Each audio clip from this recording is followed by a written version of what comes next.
For those who knew Ray Gricar, seemingly mundane events were the prelude to a mystifying and heart-wrenching disappearance that would leave a community in disbelief and longing for answers. In the heart of Cleveland, Ohio, on a crisp October day in 1945, a child named Ray Frank Gricar was born into a world of possibilities. His story began in the Collinwood neighborhood, where the winds of destiny whispered softly. Ray's journey was marked by quiet determination and an intellect that set him apart from an early age. As he grew, it became clear that Ray was destined for a unique path. He embarked on his educational journey at the Case Western Reserve University School of Law, an institution that would serve as the crucible for his legal acumen. It was here that he honed his skills, earned his Juris Doctor degree, and embarked on the remarkable odyssey of his life. Ray's life unfolded as a tale of dedication and service.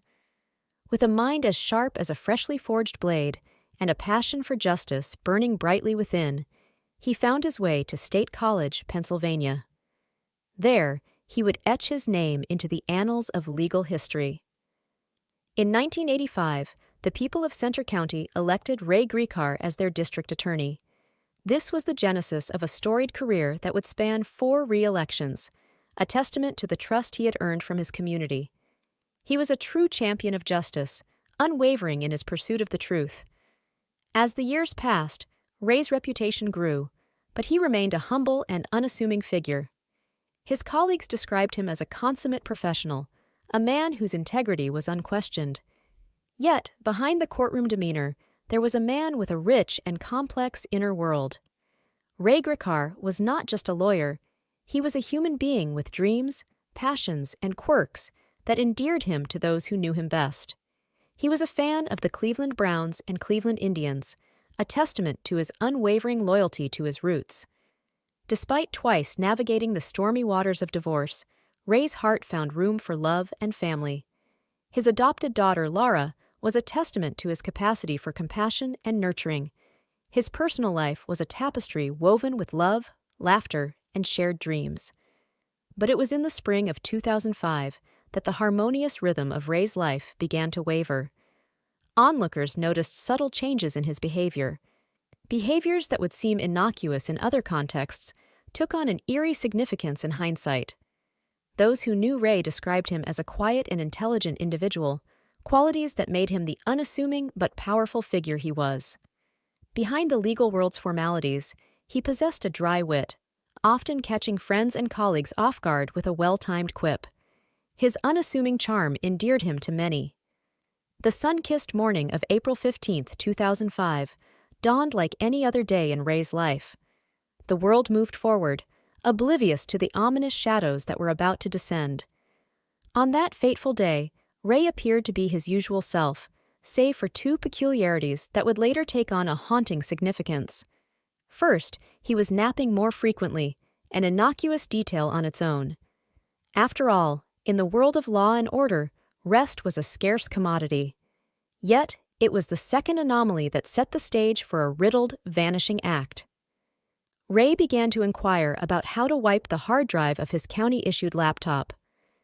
At face value, this might have been perceived as an act of prudence, a diligent attorney safeguarding sensitive case information before his retirement. After all, for a man who had dedicated his life to the pursuit of justice, it was not uncommon to tread cautiously. But as the events unfolded, this seemingly mundane act took on a haunting aura. Midway through that day, at 11:30 a.m., Ray called his girlfriend Patty for Nicola. He spoke with a sense of calm and told her that he was heading down Route 192 toward Lewisburg. He also mentioned that he wouldn't be home in time to feed their dog. Nothing about this conversation set off alarm bells at the time. After all, Ray was known for his long drives, a way to unwind and clear his thoughts. Little did Patty know that this would be the last time she would hear his voice, the last connection she would have with the man she loved. As the hours stretched on and Ray failed to return home, worry began to take hold. When Patty returned from work, her hopes that he would be waiting for her at home were dashed. She left for the gym, thinking that he was still out on one of his long drives. But as night fell and Ray remained absent, anxiety gripped her heart. It was at 11:30 p.m., nearly 12 hours after their last conversation, that she made a gut-wrenching decision. Patty filed a missing persons report with the police, a plea for help in the face of mounting uncertainty. The stage was set for a mystery that would captivate a community and leave them yearning for the safe return of a man whose absence defied explanation. As investigators delved deeper, they uncovered a web of peculiar and perplexing clues that only deepened the mystery. In the wake of Ray's vanishing act, the spotlight turned to the possessions he had taken with him on that day. Most notably, his county-issued laptop accompanied him, an unusual choice for a man about to retire from a lifetime of legal service. Yet, the purpose behind this act remained shrouded in uncertainty. Equally baffling was what he left behind. The laptop's case and power supply were discovered in his home, abandoned, as if waiting for his return. But this seemingly simple act of leaving behind some possessions carried profound implications, for it was the last tangible connection to a man who had seemingly vanished into thin air. The following day, the eerie trail led investigators to a gravel parking lot on the outskirts of Lewisburg, Pennsylvania, a full 45 miles away from Ray's Belafonte home. There, they discovered his car, locked and silent, and in the darkness of the vehicle, his cell phone lay dormant. What was notably absent were his laptop, keys, and wallet, and the emptiness of the car only intensified the sense of puzzle that shrouded the entire case. As the pieces of the puzzle slowly came together, the riddle deepened. It was revealed that Ray had purchased software designed to wipe the hard drive of his computer just before his inexplicable disappearance. The list of searches on his home computer sent shivers down the spines of those left behind, bearing titles like How to Fry a Hard Drive, How to Wreck a Hard Drive, and Water Damage to a Notebook Computer. This labyrinthine trail of digital footprints hinted at a mind preoccupied with erasing its own history. But more questions than answers emerged. Why would a man of law and integrity want to obliterate traces of his life's work? The answer remained frustratingly elusive. There was yet another layer of intrigue. Traces of cigarette ashes were discovered in Ray's car, and a scent of cigarette smoke lingered, like a phantom in the air. But the twist lay in the fact that Ray was not a smoker, and the scent of cigarettes was known to repel him. The question remained, whose presence had tainted the sterile confines of his vehicle? In the shadow of Ray Gricar's riddled disappearance loomed a haunting reminder of past sorrow that added an extra layer of complexity to this perplexing mystery.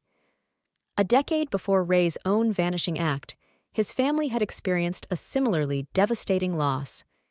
In May 1996, Ray's older brother, Ray Gricar, who had only recently retired, embarked on what should have been a simple errand. He informed his wife that he was heading out to buy mulch, but he never returned. Days passed, fraught with worry and despair, until the shocking discovery that his car had been abandoned near a park in Dayton, Ohio, near the Great Miami River. The mystery deepened when Roy's lifeless body was found in the river, and his death was ruled a suicide. The clouds of depression had long cast their shadow over Roy, and his family had been forced to confront this agonizing reality. Ray, deeply close to his older brother, was not immune to the heartache that had cast its shadow upon their family. He was profoundly affected by Roy's tragic end, as was the rest of their family. Yet, Ray's character and disposition differed notably from his older sibling. He was never known to have struggled with depression or to have shown any signs of suicidal ideation. As the tendrils of this past tragedy entwined with the inexplicable disappearance of Ray, questions began to multiply. Could the weight of history be an underlying cause? Or was there something more intricate and elusive at play?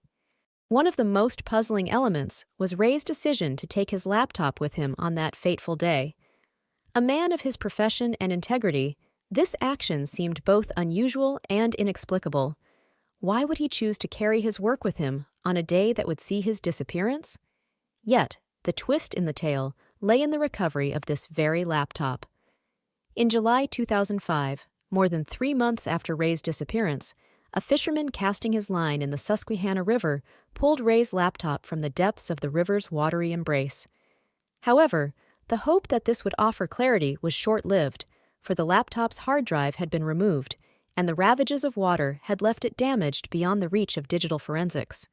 It was a tantalizing lead turned into a cruel dead end, leaving investigators with a device that held secrets they could not unlock. The absence of concrete answers allowed speculation to fill the void, and those who sought to solve this riddle grappled with a multitude of possible explanations. One theory that emerged was the notion of blackmail or threats. Ray's inexplicable desire to erase his laptop's hard drive hinted at a man harboring a secret, or worse, a liability. But despite the unsettling digital breadcrumbs he left behind, there was no tangible evidence of this theory. Others believed that perhaps Ray had chosen to disappear, driven by dissatisfaction with his life and a desire to start anew. It was a theory that suggested hidden skeletons in his closet, feared revelations that led him to abandon his identity. But even this notion, while plausible, lacked the firm grounding of evidence. Still, something remained conspicuously clear. Whatever had happened to Ray, it was far from ordinary. The questions that haunted those who cared for Ray, and those who sought to solve the mystery, were poignant and deeply personal. What could compel a man of integrity and dedication to abandon his life? What secrets did he carry that could provoke such actions? A tantalizing lead emerged when a prison inmate, a former high-ranking member of the Hells Angels, claimed that his cellmate had confessed to the murder of Ray Gricar. The alleged perpetrator had previously been prosecuted by Ray and sought revenge. A chilling narrative unfolded, and the authorities found themselves at a crossroads.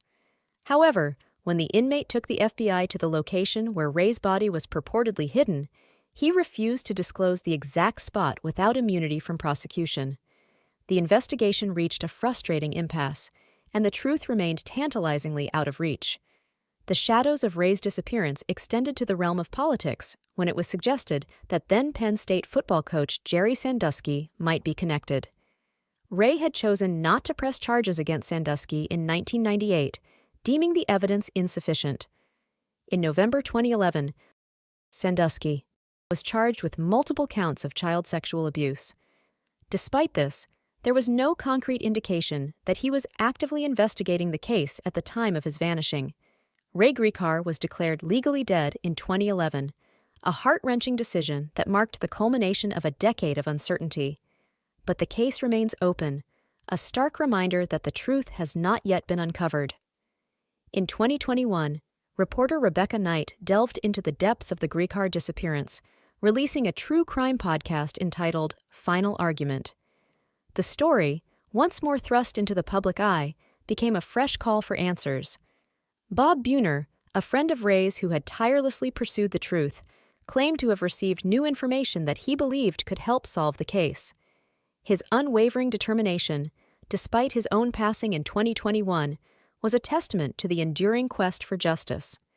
The legacy of Ray Gricar was one marked by a dedication to justice, a commitment to integrity, and a profound love for family. His unwavering pursuit of the truth had left an indelible mark on the lives of those he touched, and it was a legacy that refused to fade, no matter the passage of time. As the years passed, the hope for answers has not waned.